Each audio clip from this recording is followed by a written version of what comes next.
요한복음 1장 9절부터 28절까지 말씀입니다. 요한복음 1장 19절부터 28절까지 말씀 제가 봉독하겠습니다. 유대인들이 예루살렘에서 제사장들과 레위인들을 요한에게 보내어 내가 누구냐 물을 때 요한의 증언이 이러하니라. 요한이 드러내어 말하고 숨기지 아니하니 드러내어 하는 말이 나는 그리스도가 아니라 한데 또 묻되 그러면 누구냐? 내가 엘리야냐? 이르되 나는 아니라. 또 묻되 내가 그 선지자냐? 대답하되 아니라. 또 말하되 누구냐? 우리를 보낸 이들에게 대답하게 하라. 너는 내게 대하여 무엇이라 하느냐? 이르되 나는 선지자 이사야의 말과 같이 주의 길을 곧게 하라고 광야에서 외치는 자의 소리로라 하니라. 그들은 바리새인들이 보낸 자라. 또 물어 이르되 내가 만일 그리스도도 아니요 엘리야도 아니요 그 선지자도 아닐진데 어찌하여 세례를 베푸느냐? 요한이 대답하되 나는 물로 세례를 베풀거니와 너희 가운데 너희가 알지 못하는 한 사람이 섰으니 곧 내 뒤에 오시는 그이라. 나는 그의 신발끈을 풀기도 감당하지 못하겠노라 하더라. 이 일은 요한이 세례 베풀던 곳 요단강 건너편 대다니에서 일어난 일이니라. 아멘. 이 시간에 광야에서 외치는 자의 소리, 광야에서 외치는 자의 소리라는 제목으로 하나님 말씀을 증거하겠습니다. 요한복음을 기록한 사도 요한은 복음서를 시작하면서 예수님의 하나님 되심과 예수 믿고 하나님의 자녀된 자에게 주어지는 영광의 풍성함을 이제 서두에 설명한 다음에 오늘 본문부터 해서 예수님의 공생의 사역을 본격적으로 다루게 되는데 오늘 본문 내용은 그 서막에 해당하는 세례 요한의 사역 내용입니다.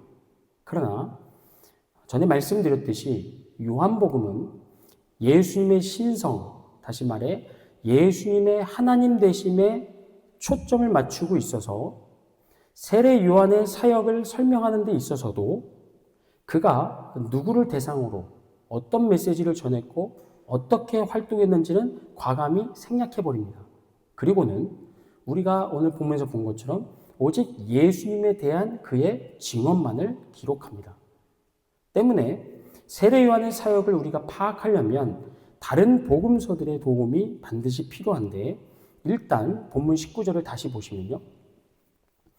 유대인들이 예루살렘에서 제사장들과 레위인들을 요한에게 보내어 내가 누구냐 물을 때에 요한의 증언이 이러하니라 하고 24절로 넘어가면 그들은 바리새인들이 보낸 자라라고 해서 우리는 24절을 통해 19절에서 세례 요한에게 제사장과 레위인들을 보낸 유대인들이 누구라는 걸요? 바리새인이라는 것을 알 수 있습니다. 예수님 당시의 바리새인들은 기본적으로 구약 성경을 매우 깊이 연구했을 뿐만 아니라 모세의 율법을 지키는 일에도 모범을 보였습니다. 그래서 백성들에게 많은 존경과 신뢰를 얻었죠.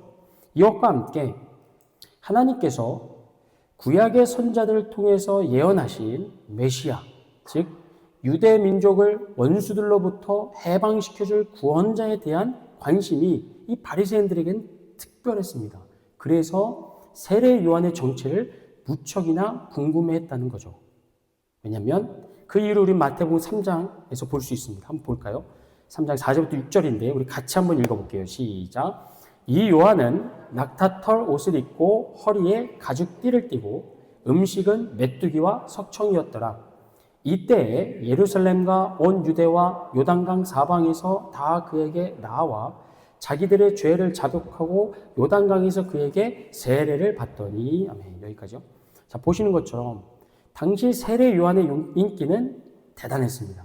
일단 그의 외모부터가 남달랐고 그가 전하는 강렬한 회개의 메시지는 사람들의 마음을 움직였습니다. 그 결과 세례 요한 앞에 나와서 자신들의 죄를 고백하고 죄사함의 세례를 받는 것이 유행처럼 번지게 되면서 막 사방팔방에서 백성들이 세례 요한 앞으로 몰려 나오게 된 겁니다. 마저 이제 3장 7절을 볼게요. 마태복음 3장 7절. 요한이 많은 바리새인들과 사두개인들이 세례 베푸는 대로 오는 것을 보고 이르되 독사의 자식들아 누가 너희를 가르쳐 임박한 진노를 피하라 하더냐. 보시면 지금 세례 요한에게 막 사람들이 몰려 나오는 틈에 누구도 거기에 들어 있었답니까? 바리새인들도 있었다는 거예요. 그것도 한두 명이 아니라 많은 바리새인들이 세례요한을 찾아왔다는 겁니다. 물론 이것만 봐서는 그들도 백성들처럼 다른 백성들처럼 죄를 자복하고 세례요한한테 세례를 받았다는 얘기는 없습니다. 하지만 말씀드렸듯이 백성들에게 굉장히 존경을 받던 이들이 세례요한을 찾아왔다는 것 자체가 이슈가 될 수 있었기 때문에 이제 오늘 요한복음 본문에서 뭡니까? 바리새인들이 직접 세례요한을 찾아와 나서기보다는 제사장과 레위인들을 보냈다는 거죠. 엄청난 인기를 자랑하는 세례요한이 혹여나 구약 성경에 예언된 메시아, 그리스도, 곧 유대인의 구원자가 아닐까라는 궁금증을 해결하기 위해서입니다. 자, 이제 다시 요한복음으로 돌아오면 본문 20절부터 21절에 바리새인이 보낸 자들이 세례요한에게 3번을 묻죠. 네가 그리스도냐? 네가 엘리야냐? 아니면 네가 그 선지자냐? 이 각각의 질문들은 표현만 다를 뿐이지 하나같이 유대민족이 오랫동안 고대했던 구원자와 깊이 관련이 있습니다. 그런데 세례요한이 대답을 어떻게 합니까?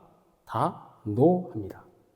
그래서 그들이 답답해하면서 다시 묻습니다. 그러면 당신은 당신 자신을 어떻게 생각합니까? 당신 자신의 정체가 무엇입니까? 라고 묻자 세례요한이 본문 23절에 이렇게 대답합니다. 이르되 나는 선지자 이사야의 말과 같이 주의 길을 곧게 하라고 광야에서 외치는 자의 뭐라고요? 소리로라. 세례요한은 자기 자신을 광야에서 외치는 자도 아니고 광야에서 외치는 자의 소리라고 밝히고 있다는 겁니다. 근데 이거는요, 사실 틀린 대답이라는 거죠. 뭐가 정답입니까? 저들이 두 번째로 물어봤던 엘리야가 사실은 정답이었다는 겁니다. 하나님은 세례요한을 선지자 엘리야의 역할로 이 땅에 보내셨습니다. 이것과 관련해서 우리가 누가복음 1장을 볼 텐데 이 말씀의 배경이 이렇습니다. 가브리엘 천사가 세례요한의 부모를 찾아가서 앞으로 네가 아들을 임신하고 낳을 것이고 그 아이가 자라서 이런 일을 할 것이다 라는 내용을 전해주는 거예요. 한번 누가복음 1장 보세요. 1장 15절부터 17절 말씀을 우리 같이 한번 읽어보겠습니다. 시작.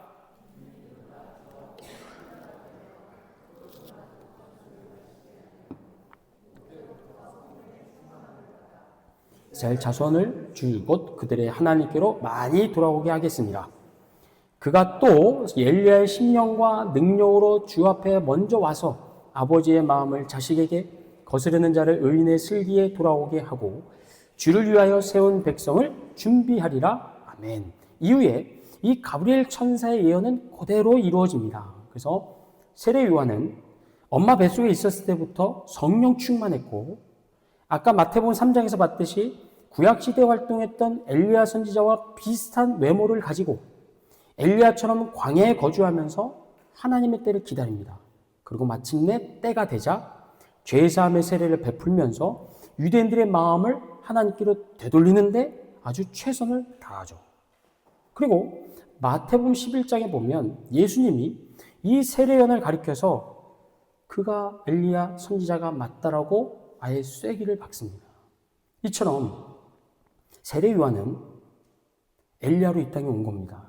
하나님께서 그에게 엘리야의 사명을 맡겨주셨습니다. 그리고 본인은 최선을 다해서 평생을 다 바쳐서 그 엘리야의 사명을 이루는데 노력했습니다. 중요한 건 네가 누구냐라는 질문에 세례요한이 정작 나는 엘리야다가 아니라 광야에서 외치는 자의 소리라고 대답을 했다는 겁니다. 왜 그랬을까? 여기에 대해서는 이제 뒤에 가서 제가 다시 설명을 드리고요. 일단 이걸 머릿속에 넣어두시고 본문 25절을 보도록 하겠습니다. 또 물어 이르되 내가 만일 그리스도도 아니요 엘리야도 아니요 그 선자도 아닐진데 어찌하여 세례를 베푸느냐. 제사장과 레위인들은 세례 요한이 유대인의 구원자와는 아무 상관이 없다고 하자 그렇다면 당신이 세례를 베푸는 이유가 무엇인가? 무슨 권위로 백성들에게 죄사함의 세례를 베풀고 있는가라고 다시 되묻습니다. 그런데 여기서 우리가 알아야 될 건 뭐냐면 당시 유대인들에게 있어서 세례는요 아주 특별하거나 어떤 신비로운 행위는 아니었습니다. 대신에 율법에 명시되어 있었던 정결 예식의 하나로서 일상에서 자주 경험하는 게 세례였습니다. 자주. 예를 들면 율법에서 금하는 부정한 물건을 만졌다거나 혹은 질병에 걸린 자, 시체 등의 신체가 접촉이 됐다거나 그랬을 때 이 부정함을 씻어내기 위해서 세례를 행했고요.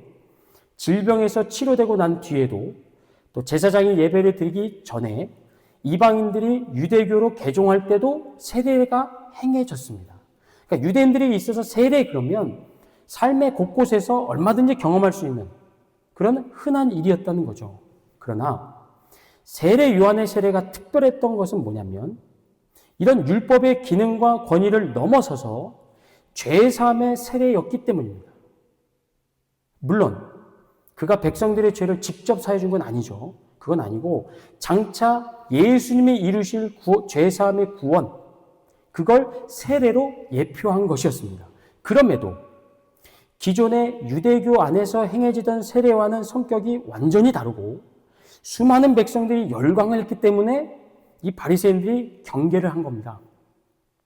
세례 요한을 자기 편으로 삼을 건지 아니면 적으로 간주할 건지 이걸 판단하고자 죄사함의 세례를 베푸는 이유를 알고자 했다는 거죠. 근데 이번에도 세례 요한은 그들이 원하는 답 대신에 이렇게 대답을 합니다. 본문 26절부터 27절 같이 읽습니다. 시작. 요한이 대답하되 나는 물로 세례를 베풀거니와 너희 가운데 너희가 알지 못하는 한 사람이 섰으니 곧 내 뒤에 오시는 그이라. 나는 그의 신발끈을 풀기도 감당하지 못하겠노라 하더라. 아멘. 잘 보시면 세례 요한은 자신의 사역을 장황하게 설명하지 않습니다. 제가 한번 적어봤는데 이래요. 세례 요한이 그 당시에 내 자랑 같아서 얘기 안 하려고 그랬는데 실은 부모님이 가브리엘 천사로부터 예언을 받아서 내가 태어났고 나는 모태에서부터 성령으로 충만했었고 하나님이 나에게 엘리야의 사명을 맡겨주셨다. 그래서 내가 백성들에게 죄사함의 세례를 베푸는 게 결코 내 자의가 아니고 하나님께 받은 사명이다. 그리고 예루살렘과 온 유대 땅에서 수많은 백성들이 나를 찾아와서 죄를 자복하고 죄사함의 세례를 받는 거 그거 다 하나님이 나를 사용하셨기 때문이다. 내가 이런 사람이다. 라고 자기를 드러내고 자기를 자랑하는데 애를 쓰지 않았습니다. 만약 그렇게 했더라도 굉장히 약소하게 이야기했을 겁니다. 왜냐하면 여기에는 얼마든지 극적이고 드라마틱한 요소들이 더 들어있기 때문입니다. 실제로 그런 일이 벌어졌으니까요. 그러나 세례 요한은 앞선 질문의 대답과 마찬가지로 나는 그저 물로 세례를 베풀 뿐이라면서 자기의 사역에 별다른 의미를 부여하지를 않았습니다. 그 대신에 내 뒤에 오시는 분, 다시 말해 곧 모습을 드러내실 예수님을 더 높이고자 세례 요한은 나는 그분의 신발끈을 풀기도 감당하지 못할 사람이라고 대놓고 얘기했다는 겁니다. 그 당시 종들이 주인을 위해서 다양한 일들을 했는데 그 중에 이 신발끈을 푸는 것, 주인의 신발끈을 푸는 일은 가장 천하고 천한 일이었다고 합니다. 그런데 그것조차도 자기는 자격이 없다면서 세례 요한은 자기를 한없이 낮춥니다. 왜냐하면 스스로를 뭐라고 여겼기에요? 광야에서 외치는 자의 소리로 여겼기 때문입니다. 언뜻 보면 지금 우리가 봤을 때는 광야에서 외치는 자의 소리 하면 뭔가 있어 보이고 되게 멋있어 보이지만 그러나 여러분 소리, 보이스에는 뭐가 없는지 아십니까? 보이스에는요. 바디가 없습니다. 소리 했을 때 형체가 없는 거예요. 제가 소리를 낸다고 해서 이 소리가 어떤 형체를 갖는 게 아니라는 겁니다. 네덜란드에서 처음 제작이 돼서 현재 약 50여 개 나라에 이 판권이 수출된 오디션 프로그램 중에 더 보이스라고 있습니다. 더 보이스. 한국에서도 이 보이스 코리아라는 이름으로 방영이 됐었는데 이게 다른 음악 프로그램과 달랐던 게 뭐냐면 심사위원을 코치라고 부릅니다. 코치라고 부르고 한 3, 4명의 코치가 의자를 처음에 돌려놔요. 뒤돌아 있다가 참가자들이 나와서 노래를 부르면 그걸 듣고 마음에 들면 버튼을 눌러서 의자를 원위치시킵니다. 그리고는 참가자를 자기 팀으로 영입하는 방식의 서바이벌 게임입니다. 그런데 그럼 만약에 이 코치들이 뒤돌아서 노래를 듣다가 너무 좋아서 돌아섰는데 막상 그 자리에 참가자가 보이지 않는다면 어떻게 될까요? 노래는 있는데 참가자가 없다면 누가 불렀는지 알까요? 모를까요? 그게 사람이 부른 건지 AI가 만들어낸 건지 아마 알 방법이 없을 겁니다. 왜냐하면 소리, 보이스에는 눈에 보이는 형체가, 바디가 없기 때문입니다. 세례 요한이 자기 자신을 광야에서 외치는 자의 소리라고 인식한 데는 이유가 여기 있습니다. 자기의 역할은 어디까지나 예수님의 오심을 예비하는 것일 뿐, 예수님이 사람들에게 나타나시는 날로 어떻게 되는 거예요? 자기는 사역이 끝날 뿐만 아니라 사람들의 생각과 기억에서 자신의 흔적을 말끔히 지우고자 했다는 겁니다. 무엇을 위해서요? 백성들이 예수님만 바라보고 예수님만 기억하고 예수님께만 집중할 수 있도록 자신의 형체 없이 사라지는 소리처럼 없어지고자 했다는 거죠. 이처럼 자기 자신을 광야에서 외치는 자의 소리라고 규명하는 동시에 그 소리처럼 흔적 없이 사라지고자 했던 세례 요한의 모습 속에서 우리는 그의 겸손함과 충성됨과 대단한 헌신과 순종을 볼 수가 있습니다. 이제 우리가 마지막으로 살펴볼 건 이겁니다. 세례 요한은 어떻게 이렇게 겸손하고 충성스러울 수 있을까? 어떻게 이런 대단한 헌신과 순종이 가능했을까? 라고 질문했을 때 누군가는 이렇게 대답할 수 있어요. 우리말 속담에 그런 말이 있죠. 될성 부른 나무는 떡잎부터 알아본다고. 그 비결로 세례 요한의 남다른 출생 배경을 이야기할 수도 있습니다. 그 사람은 태어난 게 다르다는 거죠. 우리가 누가복음 1장에서 봤듯이 세례 요한은 하나님의 특별한 은혜와 관심 속에서 태어났고 성령 충만했기 때문에 이렇게 대단한 겸손, 헌신, 순종이 가능한 거 아닌가? 이것도 틀린 건 아니지만 분명 세례 요한은요, 이것과는 설명이 되지 않는, 이것으로는 다 설명되지 않는 다른 이유가 또 있다는 겁니다. 특별하게 태어났지만 그게 그 사람의 겸손과 충성과 헌신과 순종을 다 설명 못한다는 거예요. 왜냐하면 이거예요. 성경의 인물들 가운데 세례 요한과 동일하게 특별한 배경을 갖고 있지만 전혀 다른 인생을 살았던 인물 중에 삼손이 있습니다. 삼손. 아시나요? 삼손? 삼손의 부모도요, 천사를 통해서 그의 임신과 출산과 사명을 예언을 받습니다. 하나님께서 삼손에게 맡기신 사명이 뭐였냐면 그 당시 이스라엘 민족을 억압하고 괴롭혔던 블레셋 민족에게서 구원시키는 거였는데 사사기 13장으로 가보세요. 사사기 13장. 자, 13장 24절부터 25절 같이 읽겠습니다. 시작. 그 여인이 아들을 낳음에 그의 이름을 삼손이라 아니라 그 아이가 자라매 여호와께서 그에게 복을 주시더니 소라와 에스다올 사이 마하네단에서 여호와의 영이 그를 움직이기 시작하였더라. 아멘. 삼손도 어떤 사람이었습니까? 일찍부터 성령으로 충만한 사람이었습니다. 거기다가 하나님은 그에게 엄청난 괴력을 주셨습니다. 그래서 맨손으로 사자를 때려잡았고요. 혼자서 블레셋 군인 1000명을 쓰러뜨렸습니다. 대단한 초인적인 힘을 발휘한 사람이었습니다. 하지만 이 삼손은 하나님께서 자신에게 주신 그 능력을 하나님의 영광과 자신의 사명을 위해서만 사용하지 않았다는 겁니다. 더 정확히 말씀드리면 그는 더 자주 자신의 정욕과 탐심을 위해서 하나님께 받은 능력을 사용했습니다. 그래서 어떤 일이 벌어집니까? 그가 구원해 내야 할 이스라엘 민족에게 오히려 막대한 손해와 피해를 입히고는 했습니다. 그러다가 아주 유명한 들릴라라고 하는 그 블레셋 여인의 꼬임에 넘어가서 두 눈이 결국엔 뽑히게 되고 힘을 다 잃어버리는 수치, 수모를 겪게 됩니다.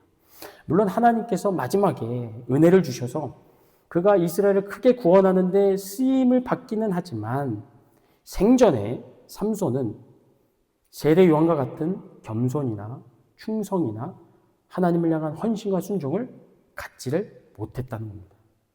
이게 뭘 얘기할까요? 저절로 주어지는 게 아니라는 겁니다.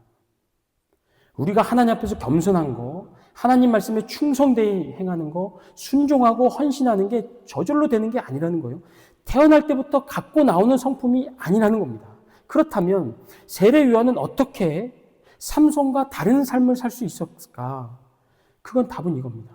부단히 노력했기 때문입니다. 부단히.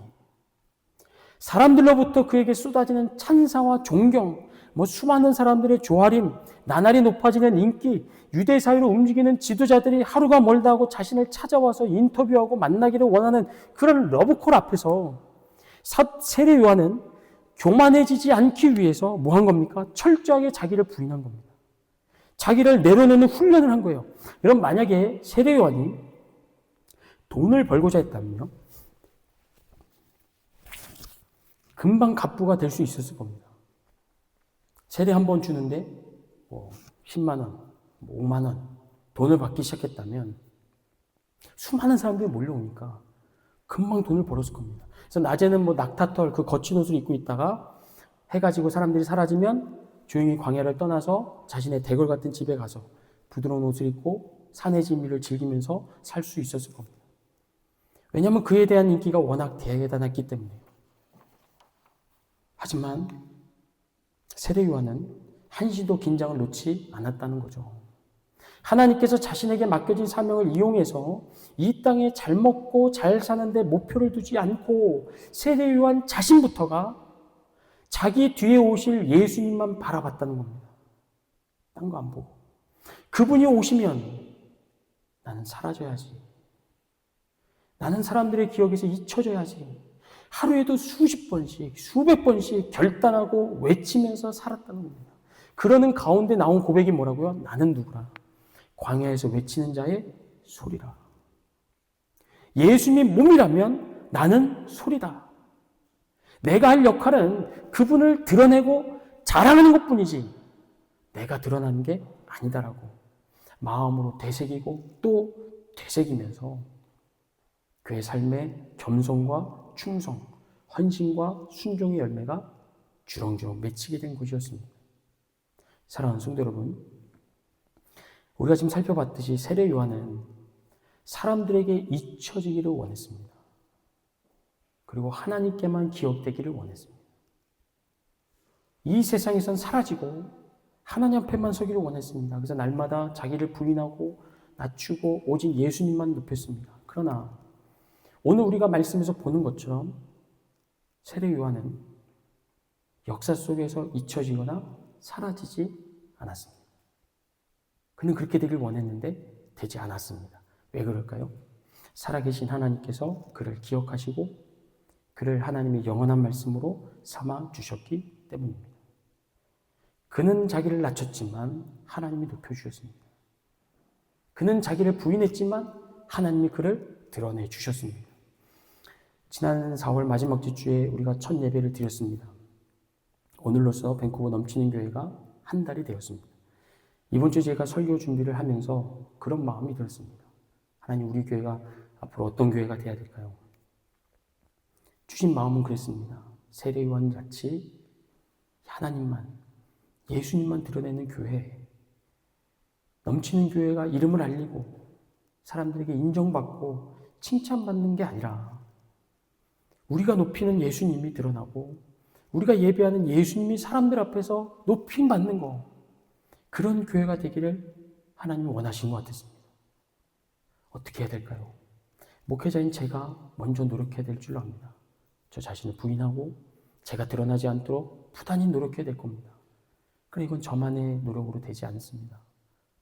함께 예배하시는 여러분들이 같이 노력하셔야 됩니다.